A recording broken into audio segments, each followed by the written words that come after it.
Welcome back to the Red River Horror Podcast. This is episode number 29. I am your host, Joe Zakreski, joined by Eddie Cayazzo. Hi, Ed. How are you? Happy evening to you, Joe. Yes, we are lucky to be joined by Stephen Bassett and filmmaker Darcy Weir to talk about their current documentary film, Volcanic UFO Mysteries. I got that correct, right? Right, gentlemen? Volcanic UFO Mysteries. You got it. Yeah. Very, very cool. And so, from what I understand, the dynamic for the two of you is, Stephen, you are the expert of UFOs and have been doing this for quite some time. Let's clarify that. I am not a researcher. I'm an activist. Activist, okay. And it's not about UFOs. It's about extraterrestrials. And the new term is UAP. And it means exactly the same thing as UFO, unidentified aerial phenomena. But it doesn't have the 60 years of ridicule that was heaped on the UFO by the government and by the media. So it's like a fresh start. So I am an activist, and my area is the politics. Okay. Wow. And I'm in this movie because Darcy is a content provider. He's doing documentaries on this subject matter, which is informing the public. And so I'm very supportive of all my colleagues, and I have many who are content providers. Awesome. That's cool. Yeah, and Darcy, a little bit about, so again, Darcy Weir, the filmmaker, I guess, editor, director of Volcanic UFO Mysteries. So I guess, how did you come to meet Stephen and start working on this project? So I've known Stephen for over 10 years. I've been following the stuff he's been doing. I met him at a conference in 2010, and he's been doing sort of activism to promote disclosure and ending a truth embargo that's, set by the government not to release all the information regarding ET visitation that's been happening to the planet since 1947 that we know of. If you follow things like Roswell, he's been part of this this movement for a long time. And I met him at a conference. I kind of kept it in the back of my head. I wanted to interview him one day. And then in 2018, we sat down. I interviewed him and 4 other people. We made our first documentary called Being Taken, which is about the whole abduction phenomenon with Travis Walton and Kathleen Marden, Betty and Barney Hill. If you know any of those folks, they're kind of big UFO abduction cases that have been talked about in history. And then I said, I'd love to do a piece where I talk about things that have happened in Latin America. And I interviewed Jaime Maussan, who's a news journalist that's been covering UFOs and everything in the news in Mexico for over 40 years. He started as a 60 Minutes journalist, believe it or not, 60 Minutos. And he ended up divulging a whole bunch of information to me. He gave me a whole bunch of UFO content surrounding active volcano sites across Latin America. And I started collecting that information, putting together the documentary. And Stephen was gracious enough to tell me his story about his journey through activism and getting disclosure from the American government in a big way. So I put that together in this story. And I should clarify, it's not like I'm attached to this doc. It's so much I'm attached to Darcy's work.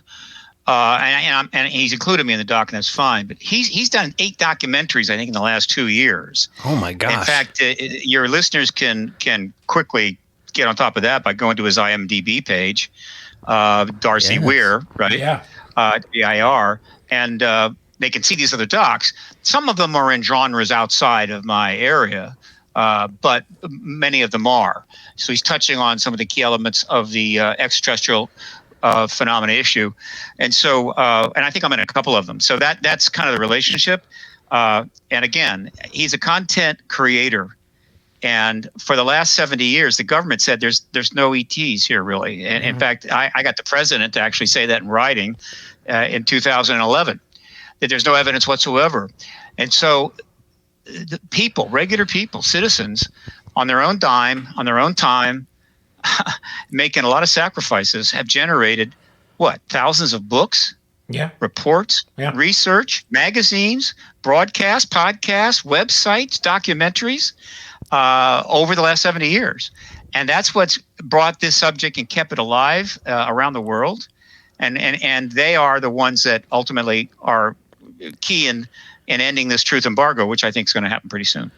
And then it took me longer than 8 years. Longer than 2 years. It was about 8 years that I've been doing documentaries since 2012. Just so you know, I'm not a savant. Okay. Well, how many have you done in the last 2 years? In the past 2 years, I've probably done 4. Yeah. Okay, 4. 4 it is. Still. Just 4. Just 4. That's knocking those babies out. Yeah. I knew someone, a few people making documentaries that it took them years, because I hear the editing process in a documentary is that much more difficult and time consuming. As far as the scope of films. It is. Yeah. We're a small studio, and we work pretty fast. So, but we're trying to get some really good content, and Uncorked Entertainment is helping me out this time around. So, think things are looking better for the future. And full disclosure, so we ask our listeners from time to time what they want to hear about, things that they would like us to cover.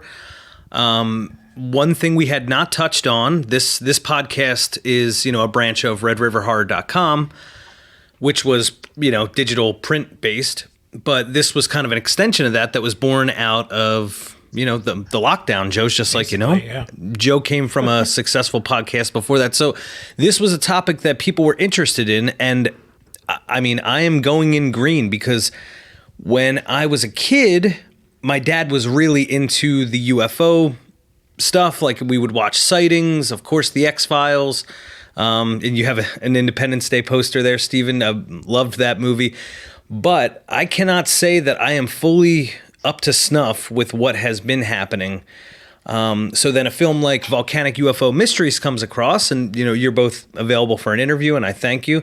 So I just ask, I guess to start, what do we know? What was it that the government did release more recently that is, I want to say, findable by the average person? If they were to just go into Google and say, "Oh, I know the U.S. government released something officially."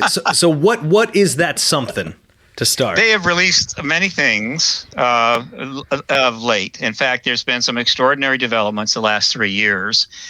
But since your listenership is primarily in a different genre, but they're interested in this subject, let me just sum it up real quickly. There is an extraterrestrial presence engaging the human race right now. That phenomena is ET. There may be some things that are mistaken for ET phenomena. So that's a fact. That's not even conjecture.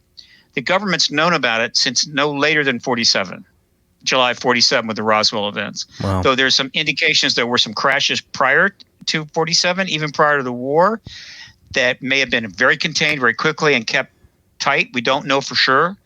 But 47, it's out. The cat's out of the bag. The government has chosen to embargo the truth of this from the American people and the world's people. That is also a fact, absolutely established beyond a reasonable doubt. There is contact going on between ETs and human beings. That's a fact. We have easily 1 million reports that have been submitted in writing and emails to the researchers over the last 30 years. 1 million. So I kind of feel that's not how would you say, a mistake or and these reports are consistent, substantially consistent over broad base. So there's your basic facts. Now, as you move away from those, everything can have a certain probability running from 98% down to 20 or 10%. I don't deal with much below 70, to be honest with you. I just don't have time for it. So you have that. Now, what is best for your listeners to know right now is that there have been some developments in the last 3 years which have led me to believe the truth embargo will end soon. Mm-hmm. It will begin with congressional hearings, the real ones, the extensive ones, not just a single hearing that was held one day in 1968, the last time they did this. All right. Wow, that was the last time. We've tried to get hearings many, many times, all blocked. A number of people, including me, no way, wasn't going to happen. Now it looks like it's going to happen. If those hearings take place with the witnesses we expect that will be testifying under oath, I think disclosure, an announcement, confirmation by the president will follow fairly quickly.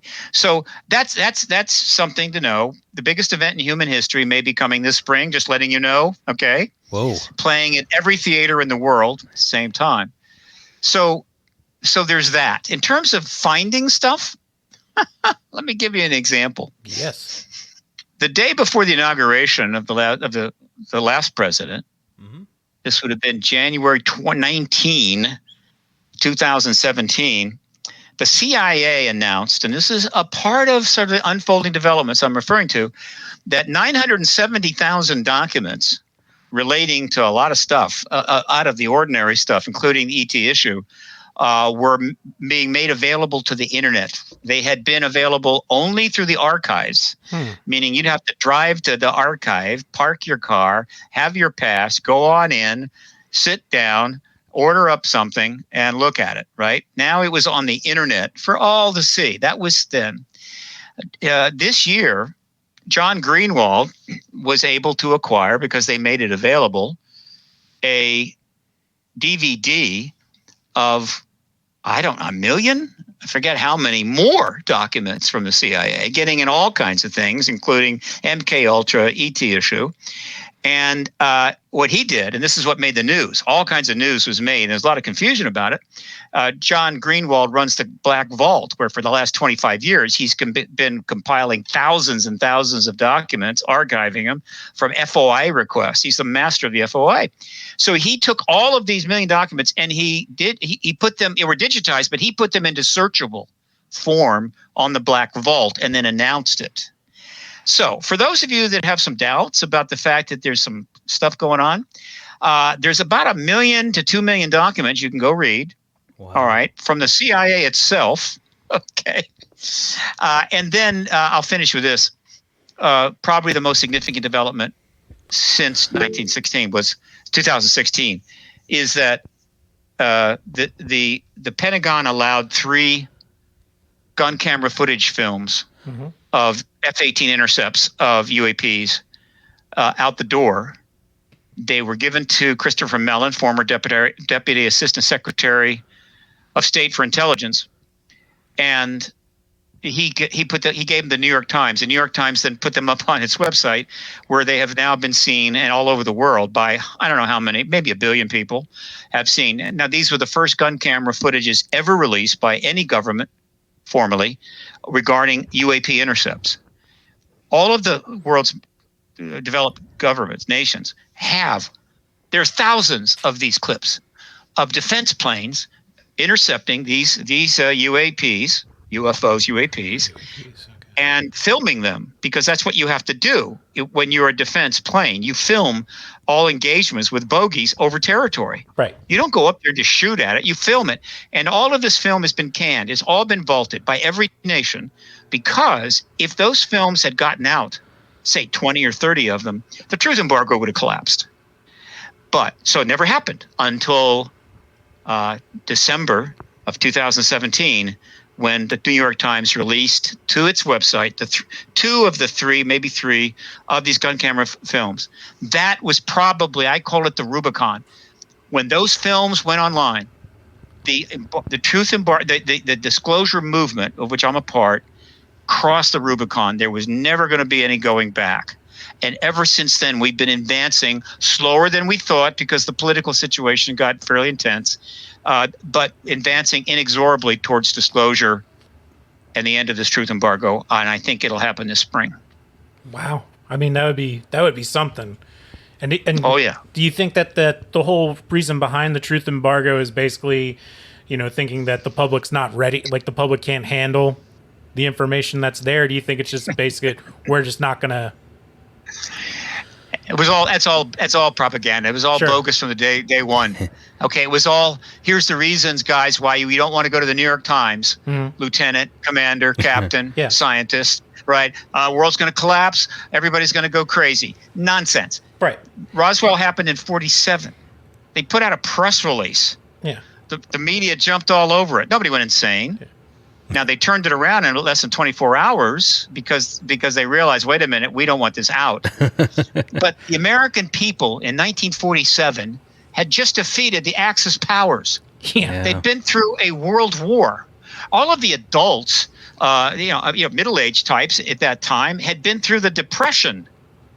And so this idea that these people are going to fall apart, because it turns out that those craft that were seen by Kenneth Arnold over Mount Rainier, and the announcement from the Army Air Force in Roswell was true, are they going to run out in the middle of the street, strip their clothes off, and bay at the moon, was absolute crap. Always was. But it serviced the truth embargo. Yeah. But it also insulted the American people. It undermined confidence in government. It embarrassed the nation. And unlike some lies, which we've gotten from the government, like a particular lie about Iraq or a particular lie about, Vietnam, in order to maintain the truth embargo, the government has had to lie to the American people every day of every year That never happened since 1947. And that's a big lie. That is the kind of lie, like water dripping on a rock, that will just cut right through that rock. So, Darcy, now, with that being said, from Stephen Bassett, now you actually sought out him. What made you... Did you have footage, or were you interested in footage from Latin America specifically, with the volcanoes? Like what, knowing, that Stephen's an activist and was this unidentified aerophenomena, what I guess made you pursue making a film based, I guess, in Latin America specifically? Sure.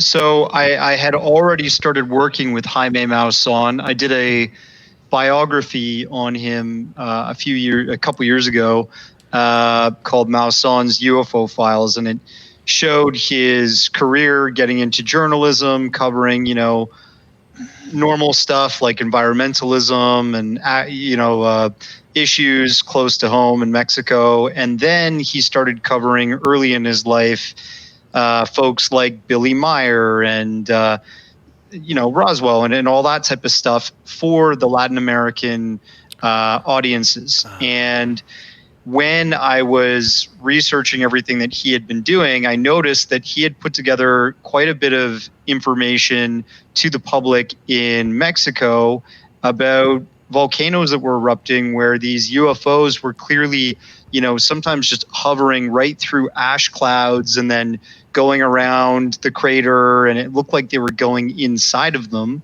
which, if we relate that really quickly to the gimbal video or the Tic Tac UFO video that we caught from gun cameras on state-of-the-art aircraft, some of these videos that were shot on government cameras that are constantly monitoring these volcanoes because they're super dangerous and could be a great loss of life if they went kind of catastrophic.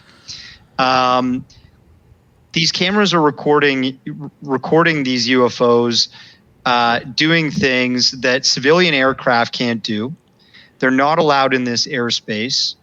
No military aircraft could withstand the heat, the pyroclastic flows of lava or rock that are flying out of these things. And not too long ago in Europe, we had a Icelandic volcanic eruption that grounded all flights just because of ash in the air. Yeah. Wow. So what are these things that are flying right into the craters and around the volcanoes while they're erupting?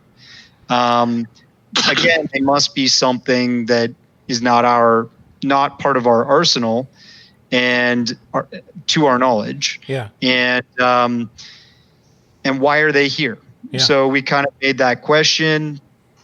And I wanted to tell this story about some UFOs that were doing really strange things in Latin America, because Latin America is an underrepresented location for the UFO phenomenon. Most people, if they ask you, oh yeah, like you believe in UFOs, isn't that all just happening in the United States? Isn't that just like a myth, a mythos that's been created by Americans? Right. Yeah. And it's like, no, not at all. This has been happening in China, Russia, United States, Canada, Mexico. There's a famous case that happened in Australia called Westall 66. 200 people saw two craft, one of them land during daylight. It was two high school and elementary school, adults and children, and many of them are alive today. And I featured that in one of my other older documentaries. I lived in Australia for 2 years and had the chance to interview Shane Ryan, who collected a ton of evidence around that mass daylight sighting. So this phenomenon is worldwide, and we live in an open system. We don't live in a closed system. Our atmosphere is permeable, and things can come and go if they have the right technology. We seem to be coming and going and heading into space. And I think we're getting close to disclosure, because we're on this we're just about to cross that tipping point of going into space and trying to colonize places like Mars. And I'm pretty sure the government wants to have the cat out of the bag so that they can say, okay, this is what we can expect as we start to go out there, for the public to know. Yeah. And now, Stephen, does that, with what Darcy just said, does that have something to do with what you think will be announced this spring by the U.S. government? When you say that, what is the that you're referring to? So you said that there was going to be something happening this spring as far as disclosure goes. For hearings. I think, Yes. I think congressional hearings. I think congressional hearings are being set up behind the scenes, and I know something about this. But get back to the doc a little bit. This is a classic example of what I mean by content creators and so forth. The volcano imagery started turning up a good while ago. And you know how Facebook is. I mean, you know how the internet is. You might have a Facebook thing will turn up. There'll be somebody will send you one, or maybe a little short video clip that turns up from a news thing. And you're seeing this, right? And it was non-trivial because the cameras that are being set up by the authorities to monitor these volcanoes are high-quality cameras. This is not some amateur project. Right. Yeah. Right. Mexico City sits on a lake bed. Almost all the aquifer underneath it has been drained. They're running out of water. What does that mean? That means if Mexico City ever gets hit by a really sizable earthquake, that soil is going to liquefy and that city is going to collapse. This is not science fiction. I'm telling you something you can easily research on your own. It's not talked a lot about because there's 30 million Mexicans down there. And the idea that several million of them could die in that case is not something you want to mention if you're a politician. Now, Popocatépetl is 43 miles away. If it were to erupt, a major eruption, that would be a problem and people will be killed. If it were to trigger a serious earthquake, however, millions could be killed. And so that is one of many volcanoes. There's a number of active volcanoes that are being watched by these cameras 24 hours a day. And so these sightings turn up. What the hell is going on here, right? Yeah. What is that thing going into the volcano and coming out? And, well, what can I say? Nobody really could get to the bottom of it. What are you going to do? If you're a researcher in this field, how much money you got? You're going to go down to Mexico, camp out at the volcano, make a report to MUFON. It's one of so many things that just, oh, wow, something going on there, and you move on. But then along comes Darcy. And so what he does, he says, I'm going to make a very strong documentary and really pull this together and show how important it is. Bingo. Yeah. Okay. Bingo. Now that's been happening in you pick any area of the ET issue, and at some point, somebody makes the documentary that pulls it together. And because the government ain't making those documentaries, Nova's not making them, though we're starting to see some of the more mainstream players get involved since they've begun to realize the train's leaving the friggin' station. So this is an example of that. So in that sense, it's very representative. Now, will the images coming from Popocatépetl be part of the initial congressional hearings? No. There is a ton. It's not going to even be touched. Yeah. The initial congressional hearings are almost certainly going to be exclusively military witnesses. Okay. Like the pilots and the Nimitz case and the Roosevelt case and some of the witnesses to the now that's retired, active or retired, mostly retired, and the Rendlesham Forest case and so forth, and the nuclear weapons tampering events at Malmstrom and elsewhere. Military witnesses under oath, high credibility. This is the way it has to be, because the congressional committee chairs and the political parties, they know that things are changing. They know this thing is happening. It's still for them very scary politically. And as you know, right now we have the biggest crop of scared politicians you've ever seen in your life. Okay, you just pop a bag and they all head for cover. I mean, they're scared to death, not just physically, but also for their elections, for their jobs, and everything else. And so they're not robust. So they need it to be right, and right is national security. Let's look at this phenomenon from a national security standpoint. Let's hear the military witnesses, what they've seen, what they know, and let's assess it from that point of view. And if it turns out that the testimony is so overwhelming, then hey, president can confirm it to the American people. We have the disclosure event, which is what that would be. Okay. We enter the post-disclosure world, and then, and I do hope you gentlemen have large televisions. You're not looking at some tiny little screen, I hope to God. You need a big TV and cable. Okay. Yeah. Then, post-disclosure, the hearings get really interesting, because a lot more immediately is on the table. And then it'll span out, and those hearings will go on for months, and they will be watched by hundreds of millions of people. That's what's coming. Oh, yeah. I mean, I'm excited if something like that is to come. I hope it does, because it's extra. I'm a stargazer, I guess. I like looking up at the sky and just wondering what. So, I mean, that's what's always kept me fascinated.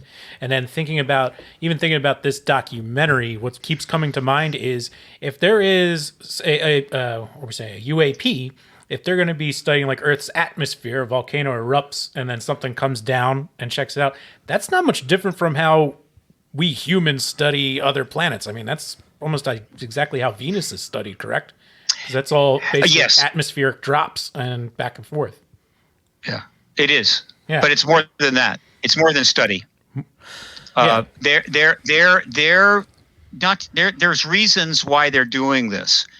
And when you look at the nuclear tampering events, when you come down and hover over a group of nuclear missiles and turn them all off and then fly away, you're doing more than study. We don't know exactly what are they sending a message. Is it a warning? We don't know. So if they're looking at those volcanoes, they're not just because they came 45 light years in order to do a little volcanology. There's a concern there, right? That it might be a problem. Maybe they are even addressing it. Maybe they're trying to mitigate. We don't know. It's also possible, because there is a lot of circumstantial evidence that many of the bases that these ETs have, and they have them, are under mountains. And many of them are under the ocean, which is a good place to have a base if you don't want to be bothered. Yeah. Well, it's possible they're under a volcano. If they have put a base down there under that volcano near the magma chamber, I think you can safely say there's no chance that we're going to actually stumble across them or break in and serve a search warrant. Yeah, I'd say it's a safe spot. So who knows? Yeah. Darcy? I'm thinking Darcy will want to add to that. I'm thinking. No, so then I guess Darcy, being the filmmaker, of course, if you're watching Volcanic UFO Mysteries, I would hope that you would have that sensibility to believe, be interested in the topic and want to gain information from that. But if somebody watches some of that footage that at least I've seen in the trailer, what's to say that something isn't projecting out of a volcano that is just a natural occurrence from a volcano erupting as opposed to a UFO coming down when that happens? Sure. So some of the video is definitely not shown in the trailer. Some of the juicier UFO sightings, for example, Kolima's 1988 fiery event. A whole news reporter team showed up. Colima is a volcano to the west of Mexico. Mm-hmm. Okay. And it was erupting during the day. So a news crew showed up. And thousands of people in that area that live in that area anyways were watching the volcano erupt from a distance. And the news crew started recording the volcano, and you can clearly see this UFO performing this maneuver, going slowly through an ash cloud near the crater and then alongside the volcano and then off into the sky.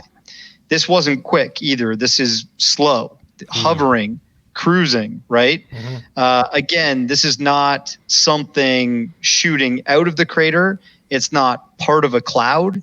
It's a solid object that is going through a cloud and then flying off into the sky to the left of the volcano, starting from the right. That is not a natural phenomenon. That is something flying, a craft. And it seems to have the same sort of shape and aura as what was described by the pilots that recorded the Tic Tac UFO. It seems to have this sort of white glowing field around it, which possibly helps protect it from elements. But, that's just one example in the film. We tried to break down all of the very credible and interesting UFO events that you see in the film where the UFO is approaching the crater, approaching from outside of the shot, and then either going in or coming back out. So if it was something like a lava rock or, a big piece of rock flying from an explosion, that would, even if you reversed the video, if you did some trick of editing, it would still look like something flying out, but these things that we're breaking down in the documentary don't look like that. They look like a craft, and it's really strange. I don't know, I can't say if there's a base underneath. People have hypothesized that there's underground bases under many different dormant volcano and mesas throughout the United States. People talk about the Dulce, New Mexico base possibility, and obviously Area 51 is out there. It's people say that S4 is built into a mountainous ridge in the desert. So are these good places to hide technology, hide research that's being done to keep it out of sight, out of sound from the public, general public? Sure. I can't prove that these UFOs are going into a base or something. I think Jaime Maussan, he had a research group that came from Norway, from Bergen University, and they were recording the electromagnetic energy that's being generated by the volcano when it was erupting. and they actually apparently saw a UFO approach the volcano, and right after the volcano had this UFO event, the electromagnetic spectrum dissipated completely, and the volcano was no longer active. So, is there manipulation going on there? Possibly. There's speculation for sure. Mm-hmm. But what I believe is that they're not natural phenomenon. So I rule that out. They are UFOs by definition, unidentified flying objects, or UAPs, let's say. And from what we know in the public, they're not civilian aircraft and they're not military aircraft. Maybe that'll change after disclosure. Maybe the American government will come forward and actually say, hey, we have some of our own technology that's being misidentified as well. Everybody, just so you know. Maybe that'll be part of disclosure. That's really neat. And the one thing that I like, especially saying, using South America as like being an underrepresented area for this field of study, it really made me think of something. So our website, it's redriverhorror.com, but tagline is channels of fear. So, different outlets for different fascinations, whether it's film, TV, whatever. And it makes me think of the movie Alien versus Predator. Yes. Well, so obviously two famous characters that are aliens that come to Earth. Well, it's actually a South American tribe and a South American temple that they find in Antarctica. Right. But that's what I'm thinking about. I'm like, yeah, it is underrepresented. The only thing I could think about with it is was that until this.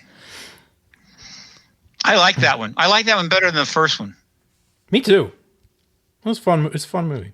Wait, which one? I just thought it was. What's the first one? You liked which one? The original. Just the original. The original Predator. Oh, I gotcha. Yeah. Standard military, big guys, right?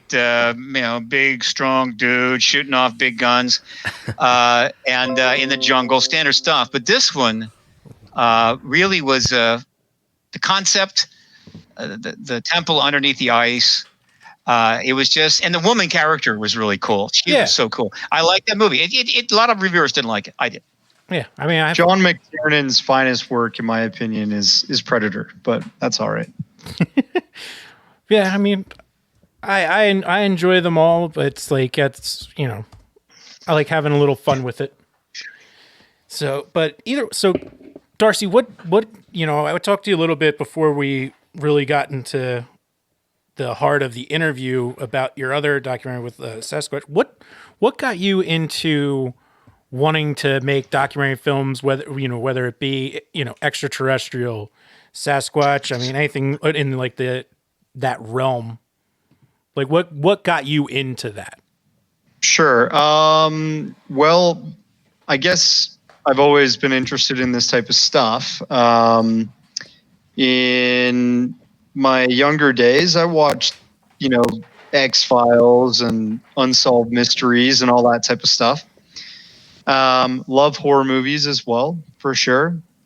But I guess what really switched my mind on to the possibility that UFOs are piloted by ETs and they're visiting our planet, and this is being kept from the public, and then Bigfoot, and people are citing these, hundreds of sightings throughout the years, thousands around the world. The UFO subject was near and dear to me because in university, I actually studied a course called Life in the Universe, which was an elective when I was getting my major. And it wasn't a astrobiology super complex class. It was just an elective that introduced you to the idea that life exists out there. And we investigated simple things like the Drake equation, which, mathematically proves that, if there are a certain amount of stars in our universe, in our galaxies, that are in the Goldilocks zone around the sun, that have rocky planets with water in the right area around the sun, and that developed intelligent life, and that intelligent life developed technology enough to communicate and travel into the stars, then there's a possibility we're not alone. And, that's a common scientific fact. So I started just going down the rabbit hole from there. And I think you heard Stephen say earlier in the interview that, content creators to some degree are kind of activists in their own right to try and prove that something's going on that can't be explained by our normal scientific conventions and is kind of breaking our reality as being alone in the universe. And I watched, films that were in this same genre, documentaries like Jose Escamilla's UFOs, the greatest story never told. I think I watched that in university. I was like 19, 20. I'm now 36, and I've produced a bunch of documentaries because I found stories that I found interesting that were different from what's already been told out there. And I just wanted to do some justice to it. So to some degree, I was influenced by other documentarians that have followed the same sort of question: are we alone? Love it. I love it. That's awesome, man.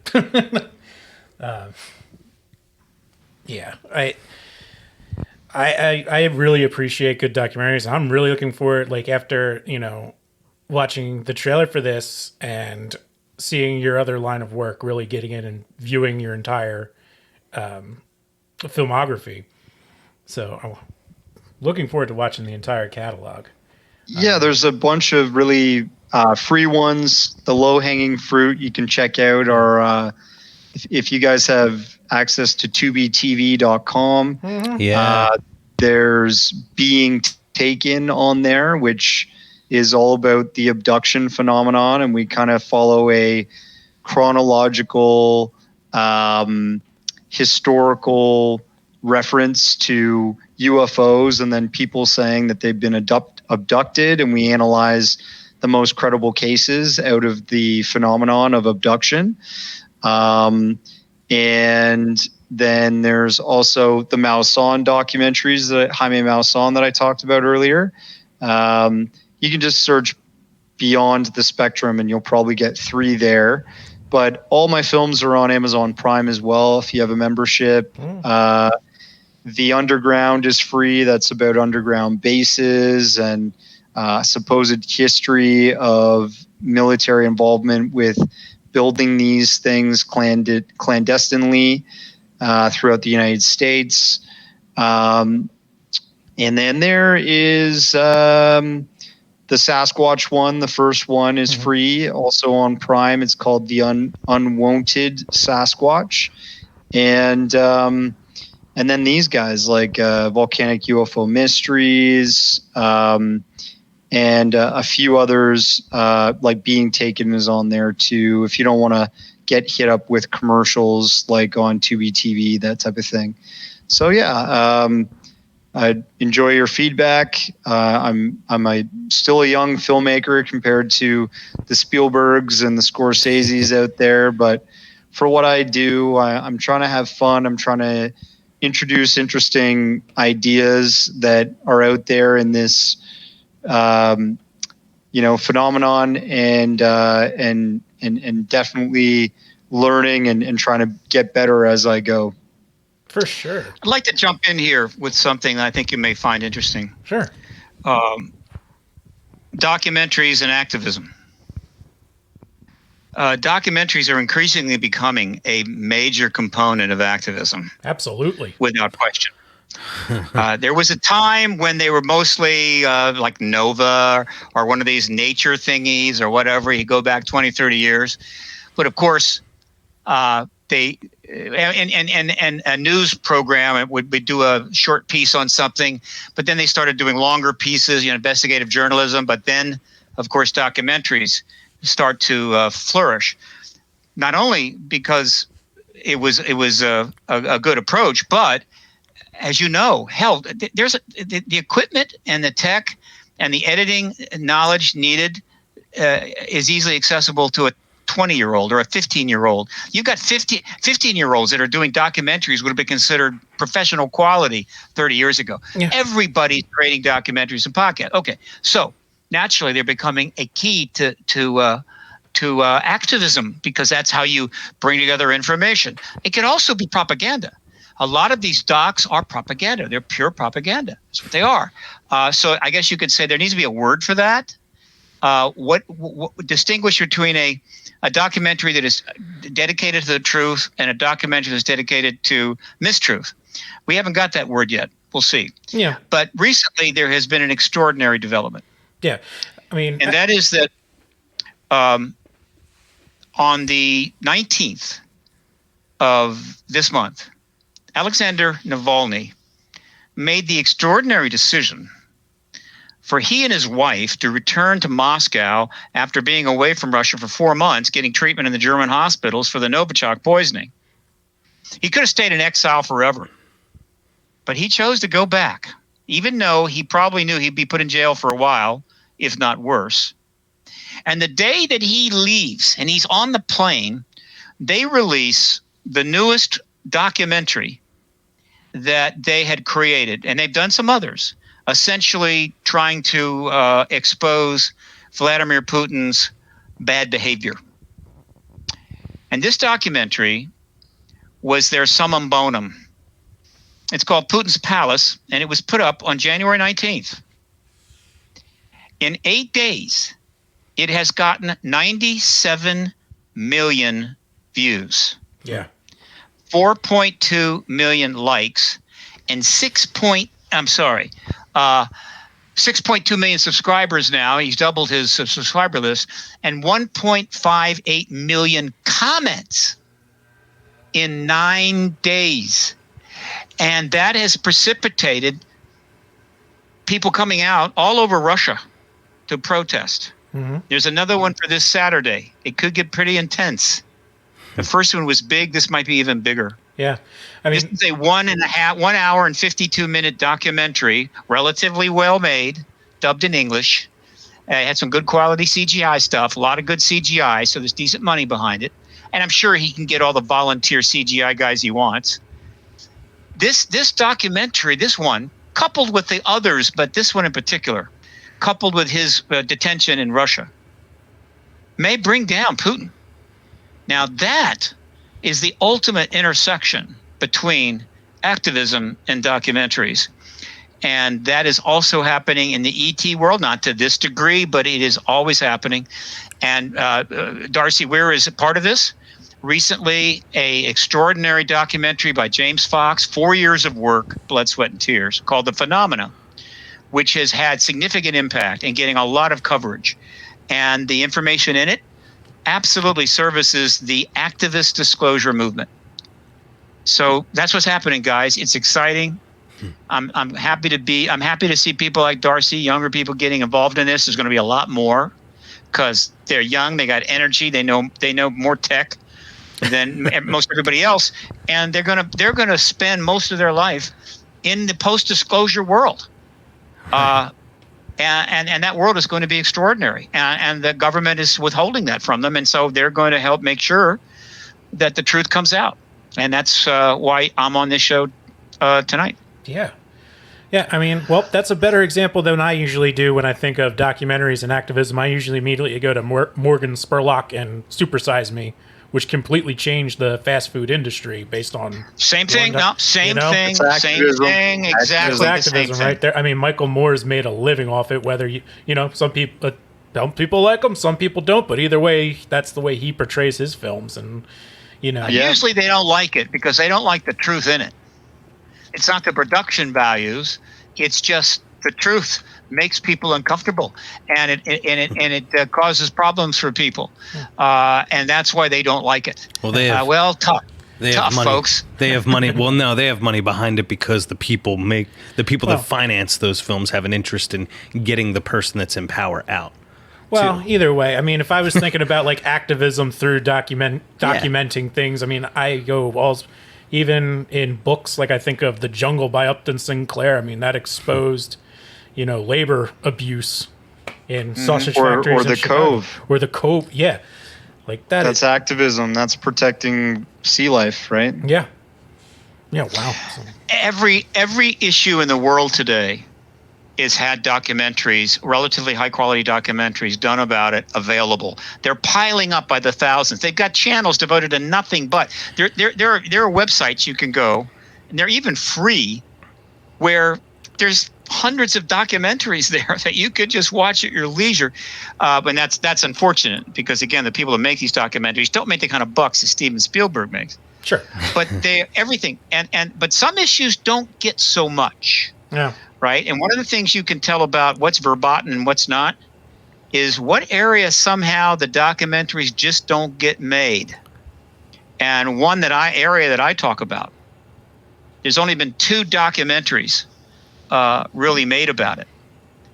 And that is the prospect, a very realistic prospect, that a major city, and Washington, D.C. is number 1 on the list, will be hit with a non-state actor nuclear bomb. And that area has had 2 docs made, as far as I know. And Countdown to Zero. Yeah, Countdown to Zero, and the day after disaster. Because this is a truth that people don't want to hear. I don't need to hear about that. I don't need to see evidence about that. I just don't want to know. It's too awful to contemplate. Supersize me, I can live with. Yeah. So that is an example. So when you see that tells you, wow, we need to pay more attention there, and maybe need some more docs. We'll see. But there are docs about it, and I'm not aware of any issue in the world today that doesn't have significant document. And they just get better because the editing software gets better. It's available to everybody. I'm studying right now DaVinci Resolve 16. It's brutal. It's like quantum mechanics, but nevertheless, I'm getting it, and eventually I'll be able to use it. Yeah. Like people use Premiere and Final Cut. There's teenagers using that stuff, making docs with their iPhones. So the idea of a world where we have lots of secrets and the governments just hide everything and everybody gets away with everything, that world is disappearing. And so people need to get on their best behavior and start talking truth, because the examples of people being taken down because of bad behavior and lies is everyday occurrence now because of the nature of modern society. Well, and that's something I think you do have to worry about in, the UFO phenomena, that field. I mean, you have one sect of people right now that are using social media that are just literally having their profiles completely deleted. They're being deplatformed, as they say. The reason I think that that's dangerous is, silencing one whole voice, I'm speaking specifically in the political realm, is that they can then turn to you next and just be like, oh, okay, well, we're going to deplatform you now. We're going to take your films off of this platform. We're going to pretty much eliminate anywhere for you to get that information out. So say the hearings don't start in the spring and they want to silence people like you, they can just turn and on the drop of a dime and do the same thing to these documentaries, to the people putting out information like that. Is that something you fear? That's not likely to happen, but you're right. This is one of the most difficult, complex issues in socio-political history. Hey, we didn't ask for it, but here it is. They gave us the internet, and then they gave us Facebook and Twitter and said, go with it, guys. So yeah, and it's really tough, and it's not going to be easy to resolve. I try to break it down to simple concepts. And one way to think about it is this. Everybody knows that if you stand up in a theater, a fully crowded theater, and scream fire at the top of your lungs when there's no fire because you're kind of a prankster, you're going to jail. And nobody's going to be sympathetic with you. Yeah.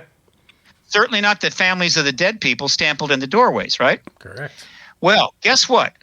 We have created a world where you can go online and cry fire in 10,000 theaters simultaneously behind an anonymous handle with server protection, and nobody knows who you are. Well, guess what? That's a much more difficult issue. It's not as simple, is it? And yet, nobody wants that. Nobody wants anybody to be able to do that, do they? And so what do? Well, we're grappling with it. And I don't know how it's going to work out. I invite people to be patient and to be tolerant and to not get dragged into too much existential one against the other, binary thinking, black, white, good, evil, down, up, but realize the complexity of the world we're in and what's going on and try to be understanding. I don't think many people do that. I think they're just going to yell their head off, but that's kind of what we're dealing with now. We have something that the human race never even conceived of by 1950 or 60 or 70, I think even. And then what's his face? Burner, whatever his name was, comes up with the internet, and off we go.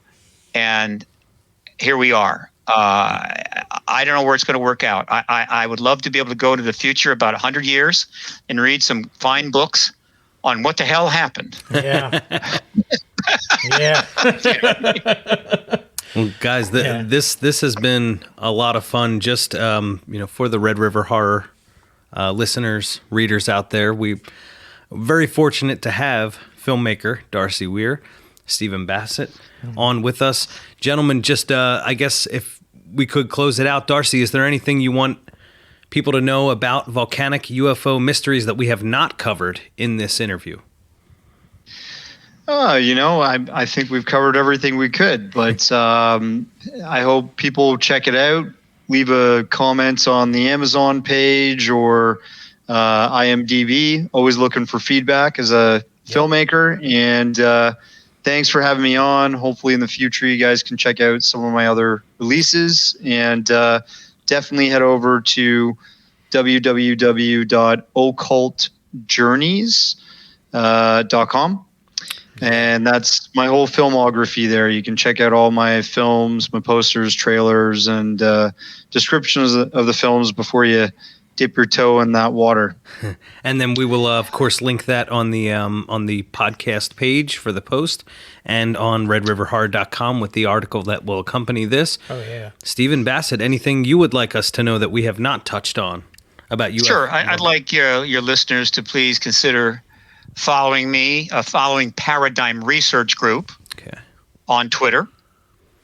I recently lost 1,200 Twitter followers. Just went up in smoke. I have no idea what the hell happened. It's probably something I said. That's a whole nother podcast we got to do. Yeah, I must have said something pretty awful.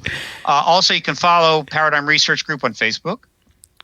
And my website is paradigmresearchgroup.org. There there's a little subscribe thing there. You can subscribe to my free updates where I send out information about what's going on. And also you can find there, but also more easily through this link, disclosurewire.org, which is the new podcast that I have finally launched because everybody I know has a podcast. You got to do it. And it's beginning to irritate me. Okay. What took you so long? First of all, I'm a massive procrastinator. That's a big problem. So I just launched it. I just have the introductory podcast up. I haven't started getting it set up on other platforms, which I will. It'll be a while before I get the next one up. And then when I get rolling, maybe we'll do one a week. But Disclosure Wire podcast, it is the first broadcast ever out of Washington, D.C. on all things exopolitical.